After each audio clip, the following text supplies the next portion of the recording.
하나님의 말씀은 시편 50편 1절에서 15절, 온라인상에서 김광희 장로님, 김명주 권사님, 곽순우 권사님 함께 참여해 주셨습니다. 시편 50편 1절에서 15절 다 같이 함께 읽겠습니다. 전능하신 이 여호와 하나님께서 말씀하사 해돋는 데서부터 지는 데까지 세상을 부르셨도다. 온전히 아름다운 시온에서 하나님이 빛을 비추셨도다. 우리 하나님이 오사 잠잠하지 아니하시니 그 앞에는 삼키는 불이 있고 그 사방에는 광풍이 불리로다. 하나님이 자기의 백성을 판결하시려고 위 하늘과 아래 땅에 선포하여 이르시되 나의 성도들을 내 앞에 모으라. 그들은 제사로 나와 언약한 이들이니라 하시도다. 하늘이 그의 공의를 선포하리니 하나님 그는 심판장이시미로다. 내 백성아 들을지어다. 내가 말하리라. 이스라엘아 내가 네게 증언하리라. 나는 하나님 곧 내 하나님이로다. 나는 내 재물 때문에 너를 책망하지는 아니하리니 내 번제가 항상 내 앞에 있음이로다. 내가 내 집에서 수소나 내 우리에서 순념소를 가져가지 아니하리니 이는 살림의 짐승들과 무산의 가축이 다 내 것이며 산의 모든 새들도 내가 아는 것이며 들의 짐승도 내 것이미로다. 내가 가령 줄여도 내게 이르지 아니할 것은 세계와 거기에 충만한 것이 내 것이미로다. 내가 수소의 고기를 먹으며 염소의 피를 마시겠느냐. 감사로 하나님께 제사를 드리며 지존하신 이에게 내 서원을 갚으며 환난 날에 나를 부르라. 내가 너를 건지리니 내가 나를 영화롭게 하리라. 아멘. 오늘도 하나님의 은혜가 여러분의 삶에 가득하기를 바랍니다. 여러분들이 하는 모든 일들 속에는 주님의 능력이 나타나고 그것을 통해서 온 세상으로 증거되어지는 복된 시간이 되기를 주님의 이름으로 축복합니다. 오늘 시편 50편 1절에서 15절을 보면 하나님께서 세상에 있는 모든 사람들에게 모이라라고 이야기합니다. 이것은 마치 하나님께서 중대한 발표를 하기 위해서 말씀하시는 것 같습니다. 1절에 보면 이렇게 말합니다. 전능하신 이 여호와 하나님께서 이렇게 말하죠. 이것은 원어상으로 보면 엘 야훼 엘로힘 이렇게 표현합니다. 엘이라는 것도 하나님의 이름을 말하고요, 야훼도 하나님의 이름이요, 엘로힘도 하나님의 이름입니다. 그러니까 하나님의 이름을 세 번이나 불렀다라는 말이에요. 그것은 아주 중요한, 당신이 분명하게 너희를 불렀다라는 그런 의미입니다. 보통 우리가 부모가 자녀를 부를 때 누구야 하고 아니면은 누구에게 좀 불러오너라 라고 이야기했을 때 그냥 보통 때는 그냥 오너라 라고 이야기하지만은 아주 중요한 문제일 때는 이게 아버지께서 지금 중대한 발표를 하려고 한다, 그러니까 반드시 다 모이라 라고 이야기한다, 이렇게 이야기할 수 있지 않겠습니까? 그것처럼 하나님께서 뭔가 특별한 발표를 하기 위해서 모든 사람들을 모이라 라고 이야기합니다. 그런데 어디서부터 어디까지냐면 해 돋는 데서부터 해 지는 데까지 세상을 부르셨도다 라는 것입니다. 해 돋는 데서부터 해 지는 데까지는 어디입니까? 동에서 서해까지 모든 이 땅에 있는 모든 사람들, 이런 말입니다. 이 땅에 있는 모든 사람들. 다시 말하면 해 돋는 데서 해 지는 데까지는 지역적인 의미도 있지만은, 이 땅에 있는 모든 것들에 대한 지역적인 의미도 있지만은 시간적인 의미도 있다라는 것입니다. 해 뜰 때부터 해 지는 데까지라는 것은 영원 이 세상에 존재하는 모든 이들을 모이라라고 이야기하는 거죠. 부르셨다라고 이야기합니다. 부르셨다. 하나님께서 이 땅에 있는 모든 사람들에게 아주 중대한 발표를 하기 위해서 부르셨다라는 것입니다. 그런데 하나님께서 부르셨을 때 당신이 어떻게 임재하시는가? 2절에 보면 온전히 아름다운 시온에서 하나님의 빛을 비추셨도다. 우리 하나님이 오사 잠잠하지 아니하시니 그 앞에는 삼키는 불이 있고 그 광풍에는 사방에는 광풍이 불리로다. 하나님께서 그냥 조용히 오시는 것이 아니라 막 불로 엄청나게 삼키는 불처럼, 불덩이가 막 이렇게 오는 것처럼, 그리고 엄청난 바람이 태풍이 불어오는 것처럼 아주 요란스럽게 오신다라는 거예요. 이 말은 무슨 뜻입니까? 뭔가 아주 위협적인, 뭔가 이렇게 아주 이들에게 뭔가를 보여줘야 되겠다라는 그런 의미로 지금 하나님께서 삼키는 불처럼, 그리고 사방에는 광풍이 부는 것처럼 그렇게 하나님께서 오신다라는 거죠. 세상에 있는 모든 사람들이 두려워 떨므로라는 거죠. 하나님께서 부르실 때 4절에 보면 무엇을 하기 위해서라고 이야기합니까? 자기의 백성을 판결하려고 라고 말합니다. 판결하려고. 하나님께서 지금 이 땅에 있는 모든 영혼들을, 모든 사람들을 부르시는데 그것을 삼키는 불처럼, 그리고 엄청난 광풍처럼 그것을 몰아치면서 하나님께서 부르시는데 이유가 뭐냐면 판결하려고, 심판하려고 라는 말입니다. 심판하려고. 하나님께서 세상을, 당신의 백성들을 심판하려고 부르셨다라는 것입니다. 이르시되 나의 성도들을 내 앞에서 모으라. 그들은 제사로 나와 언약한 이들이라 라고 말합니다. 하나님께서 이 땅에 있는 영혼들을 하나님께서 부르셨는데 그들에게 마치 엄청난 무서운 환경으로 지금 삼키는 불처럼 광풍처럼 그렇게 몰아치며 오시는데 이유는 뭐냐면 심판하기 위해서. 그런데 그 백성들이 어떤 사람들이냐? 언약으로 맺어진 백성들. 무엇으로요? 제사로 맺어진 언약의 백성들이라는 것입니다. 하나님께서 우리와 관계 속에서 늘 우리 삶 속에서 나타내시고 당신의 영향력을 베풀어 주시지만은 우리가 하나님 앞에 나아가는, 우리가 하나님 앞에 행해야 될 그 어떤 행위는 바로 제사라는 것입니다. 하나님의 행하심에 대한 응답이 바로 제사라는 거예요. 우리가 매주일마다 예배를 드리지 않습니까? 그리고 새벽마다 예배를 드리죠. 이유는 무엇입니까? 하나님께서 내 삶 가운데 역사하시고 오늘도 하나님께서 내 삶에 역사하시기를 기대하는 마음으로 하나님 앞에 예배하는 거죠.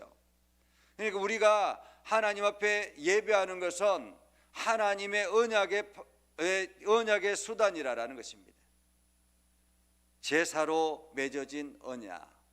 그래서 하나님은 우리 속의 삶 속에서 역사하시고 우리는 그 하나님의 역사하심에 대해서 응답하는 것이 바로 제사라는 것입니다. 제사.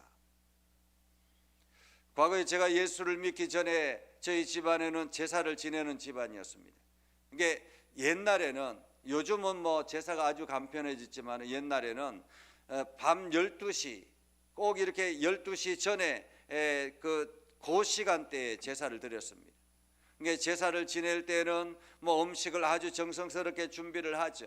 그리고 혹시나 이렇게 걸려서 귀신이 오다가 걸릴까봐 마당에 있는 뭐 빨랫줄도 다 이렇게 걷어놓고 그리고는 그렇게 제사를 드렸던 그러한 기억이 있습니다.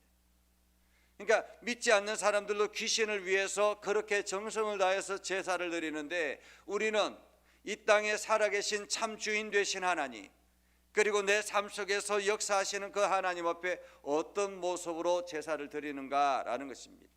제사로 맺어진 언약. 오늘 우리는 제사로 나와 언약한 이들이라고 성경은 말하고 있습니다. 그들은 제사로 나와 맺은 언약한 이들. 그 언약한 이들을 지금 부르라라고 말씀하고 있는 거죠. 그러면서 하늘이 그의 공의를 선포하리니 하나님 그는 심판장이심이로다. 하나님은 세상을 심판하는 심판장. 그래서 내 백성들아 들을지어다. 내가 말하리라. 이스라엘아 내가 내게 증언하리라. 나는 하나님 곧 내 하나님이로다. 나는 하나님 곧 내 하나님이다. 하나님은 지금 그 하나님이, 너의 하나님이 지금 너에게 분명하게 이야기한다라는 것입니다. 그러면 제사로 맺어진 이 하나님의 백성들, 그 백성들에게 무엇을 말씀하시는가? 8절 이하의 말씀이죠. 8절 이하에 8절에 보면 이렇게 말합니다. 나는 내 재물 때문에 너를 책망하시지는 아니하리니 내 번제가 항상 내 앞에 있음이로다. 지금 하나님께서 뭔가 이들에게 책망을 하려고 하는데 재물 때문에 책망하지는 않는다라는 거예요. 재물 때문에. 왜냐하면 이들이 매일같이 그 재물을 하나님 앞에 번제를 드리기 때문에 재물 때문에 책망하지는 않는다라는 것입니다. 우리가 수입을 얻을 때마다 하나님 앞에 11조를 드리고, 또한 우리가 예배할 때마다 감사 예물을 드리고 성교 예물을 드리고 이러한 예물들을 드리지 않습니까? 주정 예물을 드리죠. 예물을 드리는데 이 재물 때문에 책망하지는 않는다라는 것입니다. 그러면 왜 재물 때문에 책망하지 않는가 하면 9절 이하에 보면 이렇게 말합니다. 내가 내 집에서 수소나 내 우리에서 순염소를 가져가지 아니하리니 이는 살림의 짐승들과 무산의 가축이 다 내 것이며, 지금 내가 너의 집에 있는 수소나 너의 순염소나 이러한 것이 탐이 나서 그것을 가져가기 위해서 내가 너에게 제사를 드리라고 이야기한 것은 아니라라는 것입니다. 하나님께서 우리에게 11조를 드리라고 이야기하고 감사 예물을 드리라고 하는 것은 내가 가지고 있는 소득이 탐이 나서 드리라고 하는 것이 아니라라는 거죠. 왜냐하면 그것은 다 내 것이다라고 말합니다. 사실 우리가 가지고 있는 소유들, 이 모든 것은 하나님의 것이죠. 단지 내가 가지고 있을 뿐이죠. 그래서 우리는 늘상 하나님의 청직이라고 이야기합니다. 하나님께서 나에게 맡긴 만큼 내가 소유하는 것이죠. 그래서 이 모든 것이 다 내 것이며 산의 모든 새들도 내가 아는 것이며 들의 짐승도 내 것이미로다. 내가 가령 줄여도 내게 이르지 아니할 것은 세계와 거기에 충만한 것이 내 것이미로다. 이 땅에는 모든 것이 다 내 것인데 내가 이것을 탐이 나서 너에게 제사를 드리고 이것을 탐이 나서 너에게 번제물을 드리라고 하겠는가라는 것입니다. 오늘 우리가 드려지는 이 예물들, 하나님께서 이것이 탐이 나서 드리라고 하는 것이냐라는 것입니다. 그러면 왜 하나님께서 이렇게 드리라고 하는가? 하나님께서 이렇게 말합니다. 13절에 보면 내가 수소의 고기를 먹으며 염소의 피를 마시겠느냐. 지금 너희에게 번제물을 드릴 때에 짐승을 잡아와서 수소나 순염소를 잡아와서 그것을 각을 뜨고 피를 빼고 각을 뜨고 그것을 태워서 하나님 앞에 드리는데 이것이 내가 이것을 먹고 싶어서 드리라고 하는 줄 아느냐. 이것을 내가 마시겠느냐라는 것입니다.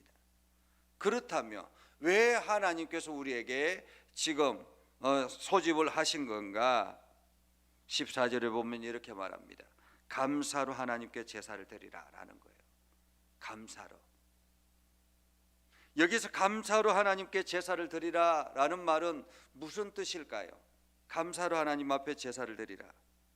감사로 하나님 앞에 제사를 드리라라는 것은 하나님의 살아계심을 인정하고 하나님께서 내 삶 가운데 역사하심을 인정하고 하나님께서 내 삶에 동행하고 계심을 인정하고 하나님께서 내 삶에서 역사하고 움직이시고 나에게 공급하시는 것을 인정하라라는 것입니다. 그래서 그 하나님이 오늘도 나의 삶의 주인 되어주시고 내 삶을 움직이시고 내 삶을 이끌어가고 계시는 것, 그것을 인정하며 그 하나님 앞에 감사로 표현하라라는 것입니다. 감사하는 마음으로. 표현의 방법이 예물이지 그 속에 감사가 없으면 이 예물이 무슨 소용이 있겠느냐라는 거죠. 예물이 중요한 것이 아니라 그 예물을 드리는 우리의 마음의 자세가 더 중요하다라고 말하고 있는 것입니다. 그래서 온 마음을 다해서 그냥 제사는 형식이 아니라 온 마음을 들여서 드려지는 예물이어야 한다라는 것입니다. 온 마음을 다해서. 다시 말하면 우리가 드려지는 예물, 이것은 제가 늘상 이렇게 예물을 드릴 때마다 11조를 기도할 때는 하나님께서 우리의 삶 가운데 역사해 주셔서 내 삶의 소득을 얻게 하시고 이 소득의 일부분을 하나님 앞에 올려드린다고 고백합니다. 실상 여러분들에게 주어지는 그 소득은 하나님께서 베풀어 주신 모든 환경 속에서 주어지는 것이죠. 그렇기 때문에 하나님의 역사하심을 우리가 인정하지 아니하면 이 예물은 아무리 많은 것을 드린다 할지라도 의미가 없다라는 것입니다. 우리가 하나님 앞에 감사 예물을 드릴 때도 마찬가지입니다. 그냥 단순히 돈을 드리는 것이 아니라, 그냥 단순히 물질을 드리는 것이 아니라 그 속에는 우리의 마음의 자세가 필요하다라고 말하고 있는 것입니다. 마음이 함께 드려지지 아니하면 의미가 없다라는 거죠. 그러면서 하나님께서 우리들에게 말씀하십니다. 감사로 하나님께 제사를 드리며 지존하신 이에게 내 서원을 갚으며. 우리가 하나님 앞에 힘들 때마다 서원하는 것들이 있잖아요. 그렇죠? 하나님, 이 고비만 넘게 해주시면 제가 이렇게 살겠습니다. 그러면은 고비가 넘으면 그 서원을 하나님 앞에 올려드려야죠. 그런데 고비가 넘고 나면 잊어버린다라는 거예요. 지존하신 하나님에게 내 서원을 갚으며 환난 날에 나를 부르라. 내가 너를 건지리니 내가 나를 영화롭게 하리로다. 우리가 힘들고 어려울 때마다 하나님을 부르라라는 거죠. 그러면 하나님은 우리에게 역사하셔서 우리의 삶을 일으키시고 우리의 삶을 통해서 하나님의 이름이 영화롭게 될 것이다라고 말하고 있는 것입니다. 오늘 하나님은 우리에게 어떤 삶을 살기를 원하는가? 다시 말하면 우리는 하나님과 제사로 맺어진 언약의 백성이다 라는 사실을 우리는 기억하며 살아야 한다는 것입니다. 제사로 맺어진 언약의 백성들, 그 제사는 온전한 제사여야 한다는 것입니다. 우리의 마음이 다해 온 마음을 다해서 드려지는 제사여야 한다는 것입니다. 단순히 시간이 되었기 때문에 단순히 내가 가지고 있는 의무감으로 하나님 앞에 제사를 드리는 것이 아니라 우리가 예배를 할 때 온 마음을 다해서 예배하고 예배를 할 때 온 정성을 다해서 하나님 앞에 예물을 드리고 온 마음을 다해서 하나님 앞에 나아가는 것입니다. 이것이 하나님께서 오늘 우리들에게 요구하시는 말씀이라는 것입니다. 이것을 하나님께서 다짐하기 위해서 다시 다짐하기 위해서 이 땅에 있는 모든 영혼들을 부르라라고 말씀하고 있는 것이죠. 오늘 하나님은 이제 또 한 주간을 시작할 때 우리의 마음의 자세가 중요하다라고 말하고 있습니다. 무엇보다도 하나님은 여전히 오늘도 여러분과 동행하실 텐데 그 동행하시는 하나님과 여러분들이 어떤 마음으로 살아갈 것인가 라는 것을 묻고 있는 것이죠. 그래서 여러분들 모두 다가 오늘도 그 하나님과 아름다운 동행을 이루어 나가는 복된 삶을 살아갈 수 있기를 주님의 이름으로 축복합니다. 기도하겠습니다. 거룩하신 아버지 하나님, 오늘도 우리 가운데 함께 하시고 하나님의 은혜를 부어주셔서 믿음의 길을 온전하게 걸어가게 해주심을 감사드립니다. 하나님, 날마다 주의 이름을 온 땅에 선포하며 하나님의 아름다운 행하심을 우리가 증거하며 나아가는 복된 삶을 살게 하옵소서. 우리를 제사로 맺어진 언약의 백성이라 말씀하여 주셨사오니 우리가 날마다 하나님 앞에 온전한 믿음의 제사를 드리게 하시고 온 마음을 다해서 하나님 앞에 제사하는 거룩한 백성 되게 하여 주옵소서. 그래서 하나님의 살아계심을 인정하고 하나님께서 내 삶의 역사하심을 인정하고 하나님의 행하심을 통해서 온 땅에 주의 복음을 선포하며 찬양하는 복된 심령 되게 하여 주옵소서. 오늘 하루도 하나님의 은혜가 넘쳐나게 하시고 오늘 하루도 하나님과 동행하는 하루가 되게 하옵소서. 예수님 이름으로 기도드립니다. 아멘. 이제는 우리 구주 예수 그리스도의 은혜와 하나님 아버지 극진하신 사랑과 성령님의 감화 감동 역사 위로 교통하시며 내가 주의 말씀 의지하며 나아가는 믿음의 백성들 위해 하는 모든 일들 위해 영원토록 함께하옵시기를 간절히 축원하옵나이다. 아멘.